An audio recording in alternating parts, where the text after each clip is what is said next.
This time around, I don't just want to sit back and say whatever they bring for me is okay by me. I want to take out that bold step by myself.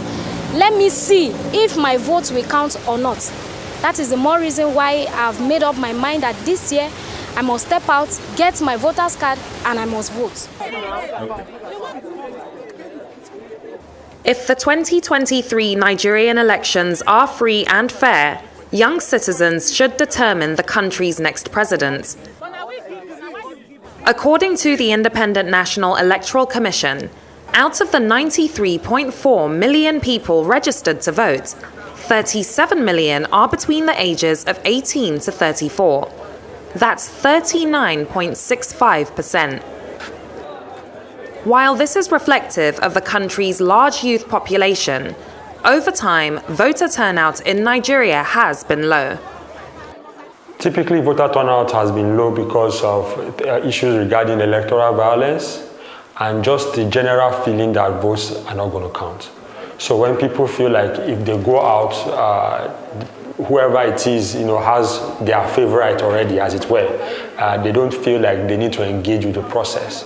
But we see a lot of evidence now that is changing. So we are seeing a lot of mobilization around people going to get their PVCs, and before that, people going to register to vote.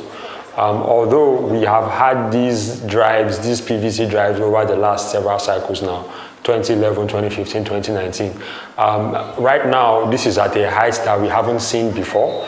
And we also have not just the initial clamor for people to register, but an even greater clamor for those PVCs that people have already registered for to be collected.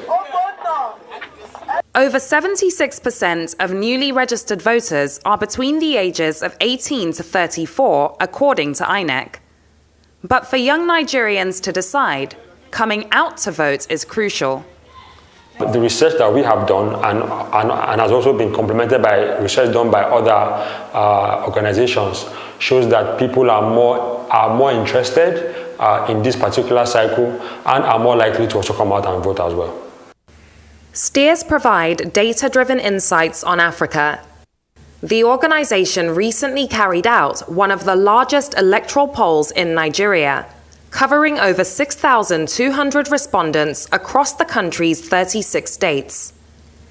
According to their results, Peter Obi of the Labour Party appears to be the favourite based on declared votes. Their results also show that in a high turnout scenario, Obi is likely to win the presidential elections. But in a low turnout scenario, Bola Tinubu is likely to emerge victorious. And if only the most certain voters come out to vote, there could be a runoff between Obi and Tinubu. We think that the sentiment is coalescing around Peter Obi right now.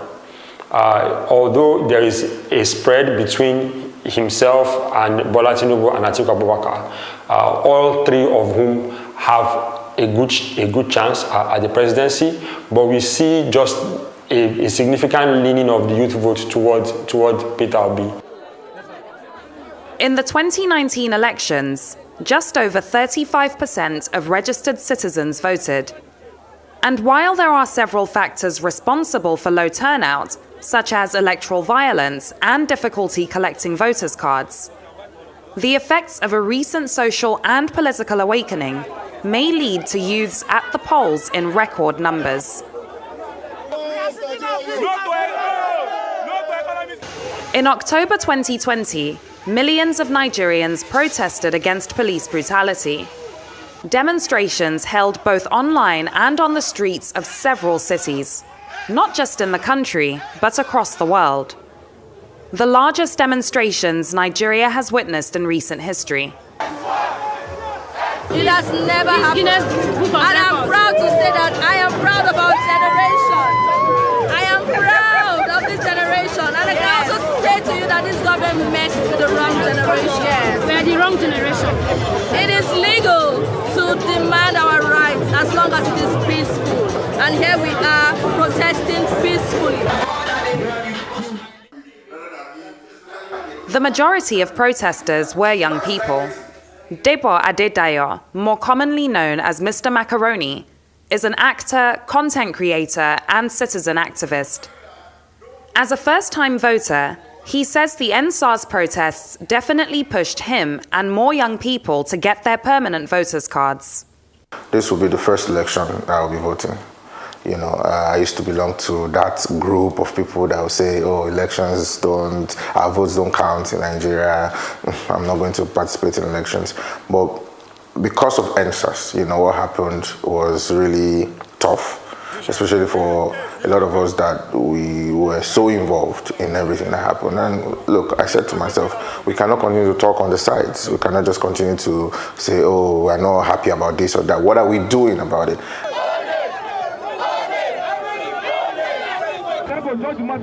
From End SARS, I guess, a new, or you could say renewed, youth interest in governance in Nigeria and policy generally. And a number of people have pointed out that, you know, since October 2020, we haven't really seen any products from that. But I think the general consensus for those who are paying attention is people are waiting to make noise at the polling booths. The End SARS protests, and particularly the aftermath, had an effect on many people's mental health. Distrust for the government grew, especially once innocent protesters were shot by members of the military and police force in Lagos State.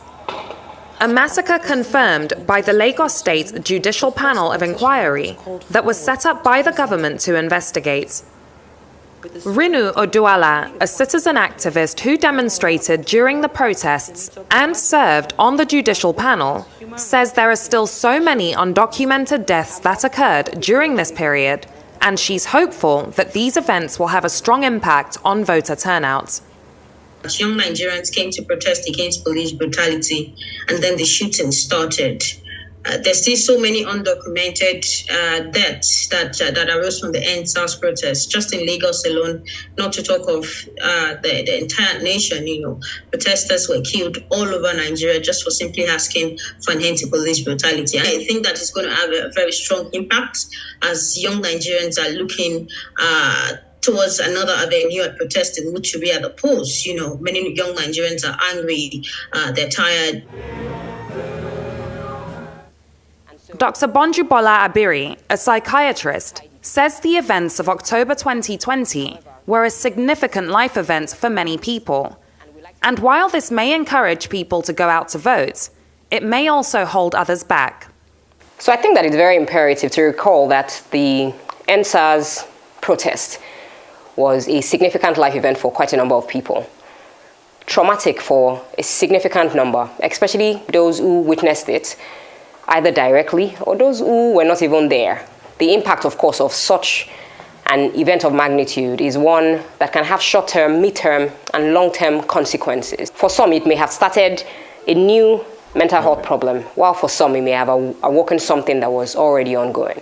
To look at the impact of that on, you know, the upcoming voters' exercise that is about to happen in the country, and to look at the impact, the truth is, it's important to look at them as two separate events and think about the fact that one may not have an impact on the other.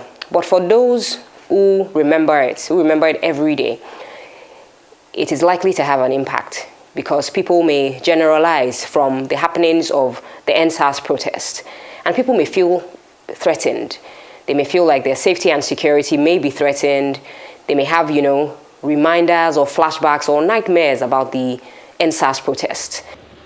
The events of October 2020 certainly heightened the fears and anxieties of many people. But INEC voter registration figures suggest that millions of people are determined to vote. I think the End SARS protests play a very important role, especially nowadays where young people are more interested in their civic duties and being part of the election process. I think the End SARS protests made it very apparent to us that we are on our own and we have to do better in being involved in how this country is run and make our voices heard. I've been noticing more people make the effort to collect their PVCs, and I think that effort is not going to go to waste. I think people are especially the young people, are more serious about how they want to be governed and they want to have a say in their governing. So I definitely think that right now the voter turnout is on the up. It was the issue of police brutality that Nigerian youths were protesting. But it soon became the issue of, because at the end of the day, everything just connects. If you talk about police brutality, you have to talk about the welfare of the policemen. I think it also begs the question about how the policemen are trained. And then that also questions where the resources for the training of the policemen go to.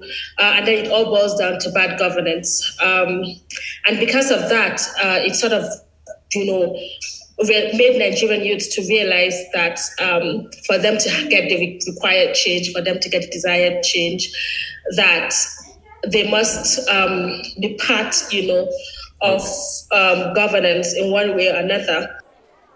Over the course of Nigeria's history, votes have often been cast along religious, ethnic, and regional lines, a sentiment that's still strong across all demographics of the country. But if the SARS protests have shown anything, it's that good governance is also a priority for millions of Nigerians. Evidence historically has shown, whether via elections or in terms of political appointments, and even honestly, oftentimes in the private sector, evidence has shown how much of an influence religion, especially then ethnicity, plays in people's choices. This time around, though, I think that there could possibly be a difference. Right? I think that there could possibly be a situation where there are enough people, like the youth, I think, that are willing to break that mold. What is interesting, though, is that we haven't yet seen enough historical data to back this. So it's essentially a hypothesis where a certain cohort, perhaps young women who tend to be, when you look at voting data, they tend to be the boldest in backing the most extreme or new candidates.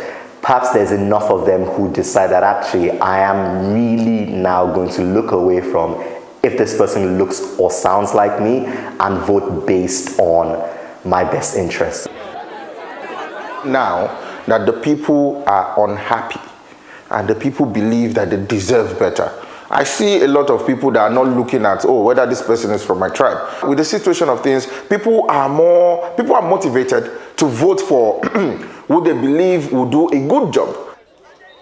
Voter turnout is key if young Nigerians are to decide, and there's widespread confidence in an increase this time around. The SARS protests and the aftermath of events have certainly encouraged more people, particularly youths, to register to vote. But unless the elections are peaceful and of strong democratic standards, it is hard to determine whether the awakening in 2020 will be evident at the polls. Leila Johnson Salami, Arise News.